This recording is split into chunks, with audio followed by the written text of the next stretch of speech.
I'm surprised he found what is left. Okay, I'll put your thumb straight up and out in front of you. Straight towards me, a little higher up, make a fist. So just like this. Just like that. Okay, ready?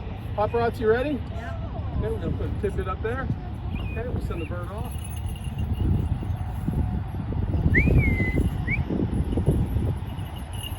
Notice how it plays the wind. So the wind's coming across, it leans in. Also notice the way the wings actually baffle as it's flying.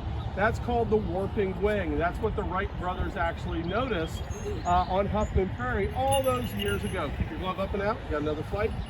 So that was the first thing that they identified that allowed us to be able to fly as humans. Most all of the wings up to that point were rigid, not allowing us to actually be able to take flight. Yeah, you little.